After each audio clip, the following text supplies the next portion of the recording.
Each year at this time, we come together not to preserve the status quo, but to drive our world forward.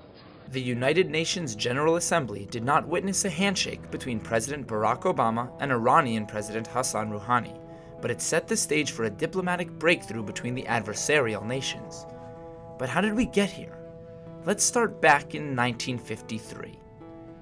Iran's democratically elected Prime Minister, Mohammad Mossadegh, had nationalized the country's oil industry, a huge blow to Western economic interests. So the CIA led a coup that ousted Mossadegh and brought the Shah back to power. Fast forward to 1979. Turns out some people weren't so happy about the Shah. Bubbling unrest culminated in Ayatollah Khomeini's return from exile, and a revolution that established the Islamic Republic of Iran.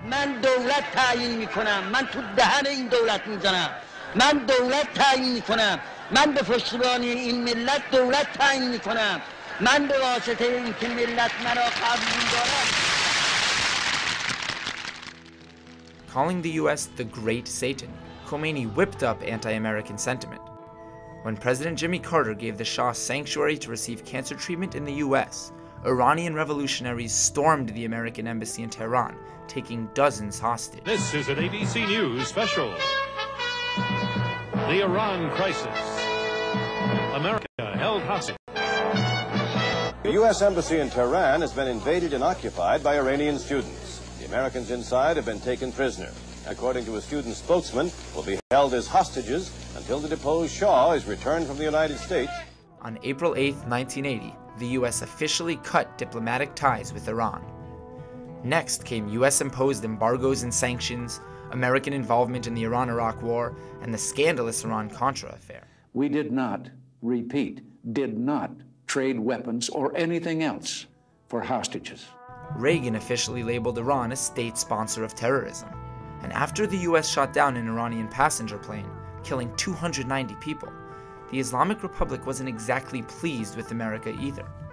But in the late 1990s, a glimmer of hope emerged in the person of so-called reformist President Mohammad Khatami. I believe that all doors should now be opened for such dialogue and understanding, and possibilities for contacts even between American and Iranian citizens should become available, so that through greater understanding between our two nations, a better future for both countries and nations may be formed. The US was cautiously optimistic about Khatami, and President Bill Clinton lifted the embargo on Iranian rugs, pistachios, caviar, and dried fruit, among other gestures of good faith. Then, 9/11, and a hawkish President George W. Bush included Iran in the axis of evil. Iran aggressively pursues these weapons and exports terror, while an unelected few repress the Iranian people's hope for freedom. In 2005, Mahmoud Ahmadinejad was elected president. With a propensity for inflammatory rhetoric, Ahmadinejad effectively alienated himself and his country from much of the world. Some segments within the U.S. government orchestrated the attack to reverse the declining American economy and its grips on the Middle East in order to save the Zionist regime.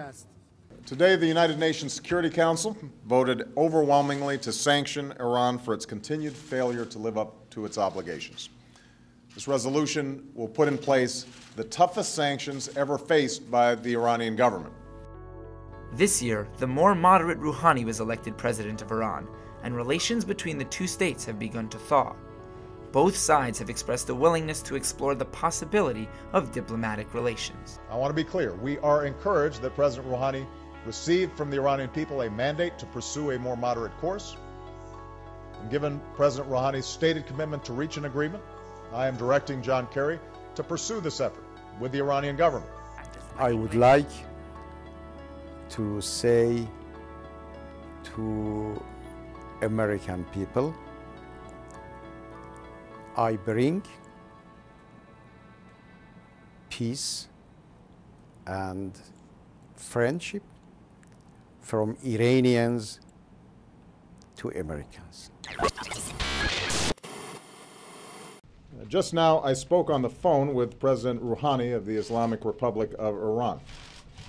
The two of us discussed our ongoing efforts to reach an agreement over Iran's nuclear program. Now, we're mindful of all the challenges ahead. The very fact that this was the first communications between an American and Iranian president since 1979 underscores the deep mistrust between our countries, but it also indicates the prospect of moving beyond that difficult history.